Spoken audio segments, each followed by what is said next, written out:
이번 시간에는 화재 예방에 대해서 좀 알아보도록 하겠습니다. 자, 화재 예방과 관련된 요점상 아주 중요한 사항들. 우선 첫 번째, 연소. 연소의 정의를 아는 건 매우 중요하죠. 연소라고 하는 것은 열과 빛을 동반하는 산화 반응. 그래서 우리가 보통 이제 연소 반응은 산화 반응이다, 이렇게 얘기를 하기도 합니다. 자, 그래서 이와 같은 연소의 3요소에는 뭐가 있느냐? 자, 가연물, 그리고 산소 공급원, 그리고 점화원, 이렇게 세 가지가 바로 연소의 3요소가 되겠습니다. 그래서 가연물의 가, 산소 공급원의 산, 점화원의 점 해가지고 가산점으로 암기할 수가 있죠. 자, 여기서 말하는 산소 공급원은 다른 말로 얘기하면 또 조연성 물질, 연소를 도와주는 성질에 해당하는 그런 요소가 되겠습니다. 자, 우선 이 중에 자, 가연물이라고 하면 일단 기본적으로 산소와 친화력이 커야 되고 열전도율이 적어야 되죠. 그 다음에 활성화 에너지가 적어야 됩니다. 연소율이 커야 되고 또 크기가 작아서 접촉 면적이 커야 한다. 이게 바로 가연성 물질에 대한 조건이 되겠고요. 자, 산소 공급원에는 산소 외에도 역시 연소를 도와주는 그런 산소 공급원으로서는 인류위험물의 산화성 고체, 육류위험물의 산화성 액체, 그 다음에 오류위험물로서 자기반응성 물질, 그 외에 할로겐 원소 같은 경우에도 불소라든가 또는 염소 같은 것들은 조연성 물질로 작용할 수 있는 겁니다. 자, 그다음에 이제 점화원이라고 하면, 자, 이 경우는 우리가 이제 열원이라고도 하는데, 이 점화원에도 역시 세 가지 종류가 있어요. 화학적 에너지원으로서는 산화열, 연소열, 분해열, 융해열 이런 것들이 있고, 그다음에 저항열이나 유도열, 유전열, 정전결 이런 거에 해당하는 전기적 에너지원이 있고, 그다음에 마찰열, 마찰 스파크, 그다음에 단열, 압축열 이런 것 관련된 기계적 에너지원이 있다. 그래서 이 점화원에는 화학적 에너지원, 그리고 전기적 에너지원, 그리고 기계적 에너지원, 이 세 가지 분류가 있다는 것을 알아두시고 각각의 에너지원에 어떤 종류도 있는지를 암기를 하셔야 될 것 같습니다. 자, 그 다음에 이제 온도에 따른 불꽃의 색상인데, 이건 이제 기본적인 암기가 필요하죠. 예를 들어서 색깔이 적색이다, 그러면 그때는 불꽃의 온도는 850도, 1500도다, 그러면 휘백색, 이 정도는 기본적인 암기 사항이 되겠습니다. 자, 그 다음에 이제 연소의 형태에 대해서 나옵니다. 자, 연소의 형태에 대해서도 시험에서 이제 많이 물어보게 되는데, 이 중에서 이제 사실 시험에서 많이 물어보는 건 고체 연소의 형태에 대해서 많이 물어봐요. 그래도 이제 여러 가지 기체라든가 액체라든가 역시 고체, 각각에 대한 연소 형태를 다 알아둘 필요는 있죠. 자, 우선 기체 연소 형태는 두 가지가 있죠. 자, 확산 연소. 가연성 가스하고 공기를 미리 혼합하지 않고 산소의 공급을 가스의 확산에 의해서 주위에 있는 공기하고 혼합하면서 연소하는 경우, 예를 들면 가스레인지에 점화를 딱 시키는 순간 어떻게 됩니까? 가스가 공급되면서 점화 안에 불꽃이 붙고 그 다음에 주변에 있는 산소와 연소를 같이 하는 거죠. 그런 경우가 바로 확산 연소가 되겠습니다. 그래서 기체 연소 형태에 있어서 확산 연소가 있고, 그 다음에 이제 혼합 연소. 혼합 연소라고 하는 것은 바로 가연성 가스하고 공기를 미리 혼합해서 연소시키는 형태가 되겠습니다. 자, 액체 연소 형태에 있어서는 우리 핵심 요점 또 정리해서는 액면 연소, 심화 연소, 분무 연소 이런 것들인데, 제일 중요한 건 바로 증발 연소, 그리고 바로 분해 연소가 되겠습니다. 자, 우선 책에 있는 대로 잠깐 보시면, 액면 연소라고 하는 것은 연료 표면에 열이 전달돼서 발생된 증기가 공기하고 접촉해서 연소하는 경우고, 모세관 현상으로 연료를 빨아 올려서 연소를 받아서 확산 연소하는 건 심화 연소라고 합니다. 자, 분무 연소는 이건 이제 점도가 높고 비발성인 액체를 안개상으로 뿌려서 분사해서 액체의 표면적을 넓혀서 연소시키는 게 바로 분무 연소가 되겠습니다. 근데 금방 말씀드린 것처럼 액체는 증발 연소와 분해 연소가 아주 중요합니다.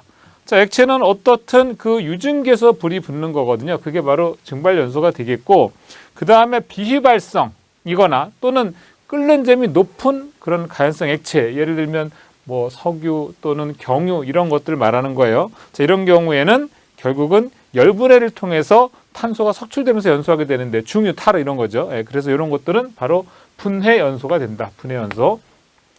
그래서 분해 연소의 대표적인 형태는 바로 중유나 타르 같은 것들이 바로 되겠다, 이런 뜻이 되겠습니다. 자, 그다음에 이제 고체 연소 형태가 네 가지가 있어요. 이게 이제 고체 연소 형태, 표면 연소, 분해 연소, 증발 연소, 내부 연소가 있는데, 일단 기본적으로 열분해에 의해서 가연성 가스를 발생하지 않고 그 자체가 연소하는 형태, 예를 들면 목탄이나 코크스 이런 것들의 연소 형태를 표면 연소라고 하고요. 그 다음에 가연성 가스가 공기 중에서 산소하고 혼합돼서 연소하는 경우가 바로 분해 연소가 되겠습니다. 그래서 일단 고체 연소 형태에 있어서는 표면 연소가 있고 분해 연소가 있고 그 다음에 증발 연소가 있고 그리고 내부 연소, 이거 다른 말로 하면 이제 자기 연소라고 하는 건데 자, 이렇게 네 가지 형태가 있습니다. 그래서 분해 연소까지 설명드렸고 이제 증발 연소, 우리가 보통 증발 연소하면 액체만 생각하기 쉬운데 그게 아니라 증발 연소는 액체도 있고 고체도 있어요. 그래서 고체 연소에서는 증발성 고체에 열을 가하면 융해돼서 여기서 생긴 액체가 기화되고 결국 이로 인해서 연소가 이루어지는 걸 말하는 건데 유황 같은 거를 태우면 이제 열을 받아서 얘가 녹은 다음에 그 다음에 용융된 다음에 그 유증기에 불이 붙는 경우거든요. 그래서 이런 것들을 우리가 증발 연소. 그래서 이제 우리가 암기할 때는 일단 고체 연소 형태 네 가지, 표면, 분해, 증발, 내부 이렇게 알아두셔야 돼요. 그래서 이 중에 내부 연소 같은 경우에는 물질 자체 내에 산소를 함유하고 있는 물질, 그러니까 가연성 물질이면서 산소를 가지고 있는 물질이죠. 이게 오류연물을 말하는 거예요. 그래서 질산 에스테르라든가 니트로 화합물류 같은 걸 말하는 겁니다. 그래서 여러분들이 꼭 암기하셔야 될 거는 고체 연소 형태 네 가지, 표면 연소, 분해 연소, 증발 연소, 내부 연소 그리고 각각의 예까지 같이 암기하시는 게 좋습니다. 자, 그 다음에 이제 연소에 관한 물성, 그래서 인화점이라고 하는 말이 나오고, 그 다음에 연소점, 그리고 발화점, 이런 표현들이 나오죠.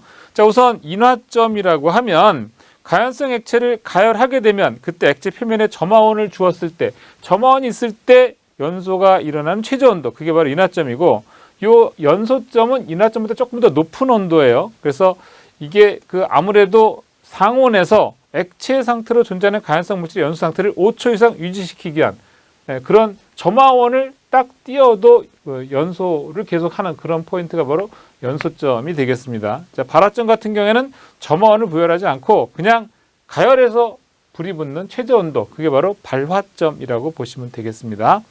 자, 그 다음에 이제 정전 에너지 구하는 공식. E는 2분의 1 CV 제곱 그리고 이퀄 2분의 1 QV라고 하는 거.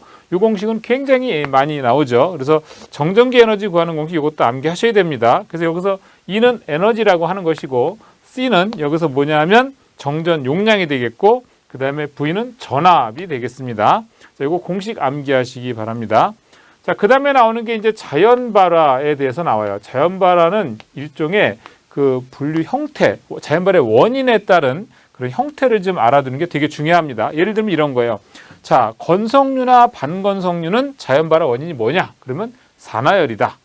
또 예를 들어서 퇴비나 먼지나 퇴적물이나 곡물 같은 경우의 자연 발화 형태는 어떤 원인으로 그러는 것이냐? 그러면 미생물 발열. 이런 식으로 좀 구분할 수 있어야 돼요. 그래서 산화열에 따른 자연 발화 형태와 분해열, 니트로셀룰로이드류 같은 거, 흡착열에 따른 것은 탄소 분말이나 가연성 물질과 촉매의 어떤 자연 발화 형태, 그 다음에 발화 물질에 따라서는 뭐 아크릴로 니트리라든가 스티렌, 어떻든 자연 발화 원인에 따른 형태를 좀 알아둘 필요가 있는 거고요.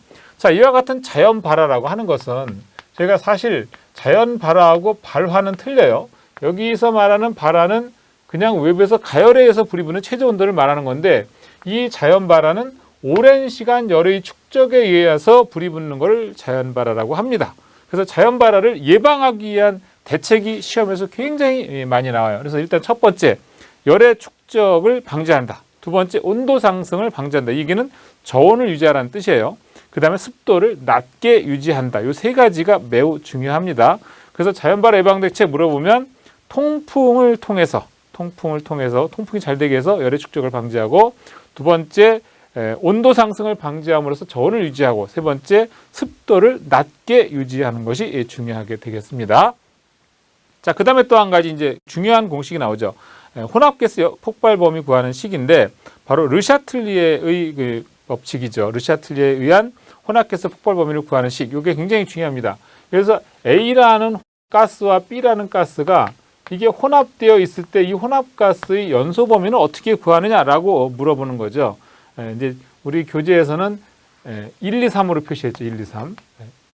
1이라는 가스, 2라는 가스, 3이라는 가스가 만약에 이렇게 있을 때, 혼합됐을 때의 그 연소 범위, 혼합가스 연소 범위를 어떻게 구하느냐? 그러면 일단 기본적으로 100에 대해서 나눠주는 거예요. 첫 번째 성분의 연소 하한값분의 첫 번째 성분의 차지하는 부피, 그리고 두 번째 성분의 연소 하한값분의 두 번째 성분의 부피, 세 번째 성분의 연소 하한값분의 세 번째 성분의 부피, 이런 식으로 가스가 얼마든지 혼합되어 있더라 하더라도 이 공식으로 가게 되면 연소 하한값 계산 나오겠죠. 당연히 연소 상한값도 마찬가지예요. 상한값 같은 경우에도 100에 대해서 상한값, 첫 번째 성분의 상한값분의 첫 번째 성분의 볼륨, 그 다음에 두 번째 성분의 상한값분의 두 번째 성분의 볼륨, 이런 식으로 계산하게 되면 결국은 혼합가스의 연소 상한값도 구할 수 있다라는 얘기가 되겠습니다. 자, 그 다음에 이제 폭갱 유도거리라고 하는 표현이 나오죠. 이것도 또 역시 시험에서 굉장히 많이 나오는데, 폭갱 유도거리 하면 DID 이렇게 표현할 수가 있어요. 그래서 폭갱 유도거리가 짧아지는 경우는 어떤 경우냐? 이걸 이제 쓰라고 하는 문제가 나오기도 하죠. 그래서 첫 번째, 정상 연소 속도가 큰 혼합가스일수록, 두 번째, 관 속에 방해물이 있거나 관지름이 가늘수록, 세 번째는 압력이 높을수록, 네 번째는 점화원의 에너지가 강할수록. 그래서 폭갱 유도거리가 짧아지는 경우를 쓰시오 그러면 바로 이와 같이 네 가지 경우에 대해서 기술하시면 되겠습니다. 자, 그 다음에 이제 필회 설치 대상이라고 나오게 되는데, 필회 설비를 해야 되는 경우죠. 이 경우는 이제 지정수량 10배 이상의 위험물을 취급하는 제조소, 다만 육류 위험물을 취급하는 제조소는 제외합니다. 어차피 육류 위험물은 이제 불연성 물질이고, 그래서 필회 설치 대상은 지정수량 10배 이상의 위험물을 취급하는 제조소라고 보시면 되겠어요. 자, 그 다음에 이제 화재의 분류, 그래서 화재를 분류하고 또 각각에 대한 그 색상 또는 소화 방법을 제시하시오. 뭐 이런 식으로도 문제가 나올 수가 있어요. 그래서 A급 화재, 일반 화재, 백색 화재, 그 다음에 B급 화재, 유류 화재, 황색 화재, C급 화재, 전기 화재, 청색 화재, D급 화재, 금속 화재, 무색 화재, 이런 식으로 기본적인 거는 암기하셔야 됩니다. 그 다음에 역시 A급은 냉각 소화, B급은 유류 화재니까 질식 소화, C급은 전기 화재니까 아무래도 피복 소화, 그 다음에 D급은 금속 화재니까 이 경우는 냉각 및 질식 소화, 물론 경우에 따라서 말씀을 드릴 수 있습니다. 자, 그래서 D급 화재가 피복 소화죠, 피복 소화.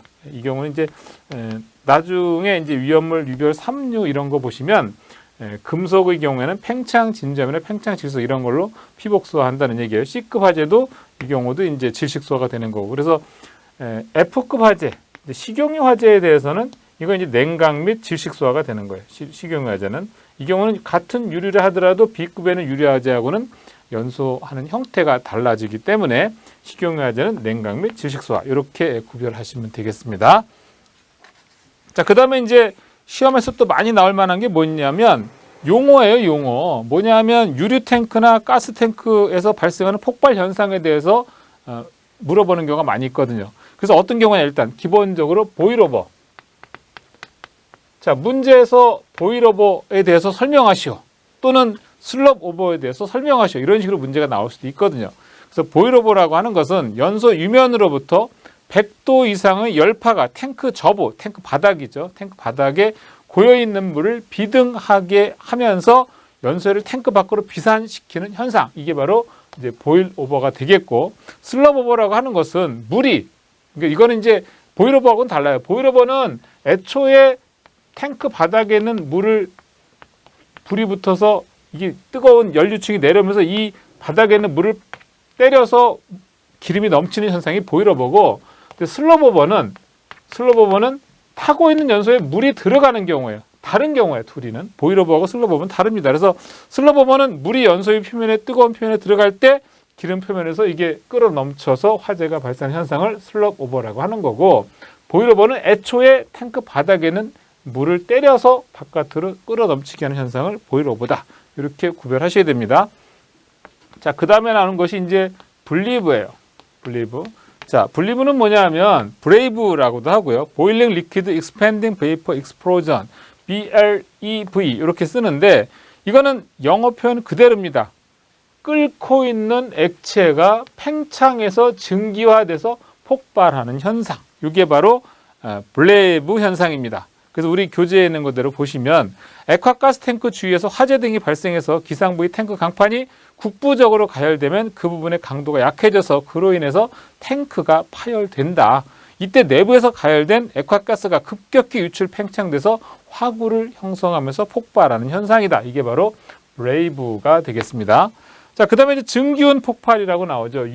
UVCE라고 하는 건데, 자, 이 증기운 폭발이라고 하는 것은 대기 중에 대량의 가연성 가스나 인화성 액체가 유출돼서 그것으로부터 발생되는 증기가 대기 중에 공기와 혼합해서 폭발성인 증기운을 형성하고 이때 착화원에 의해서 화구 형태로 착화 폭발하는 현상을 증기운 폭발이라고 합니다.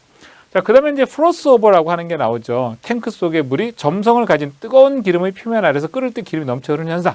그 다음에 오일오버. 이거는 이제 유리 저장량이 탱크에 내용적이 50% 이하로 충전되어 있을 때 화재로 인해서 탱크 폭발하는 현상이에요. 사실은 유리 탱크는요, 가득 차 있는 경우보다 좀 비어 있는 경우가 더 위험한 거예요. 왜? 비어 있으면 유증기가 가득 차잖아요. 그래서 이런 걸 우리가 오일오버라고 하는 거고, 파이어볼 그러면 증기가 공기와 혼합해서 연소범이 형성돼서 공 모양의 대형 화염이 상승하는 현상을 우리가 파이어볼 이렇게 표현합니다. 자, 그래서 유류 탱크 및 가스 탱크에서 발생하는 폭발 현상에 대해서 좀 용어를 좀 잘 알아둘 필요가 있고요.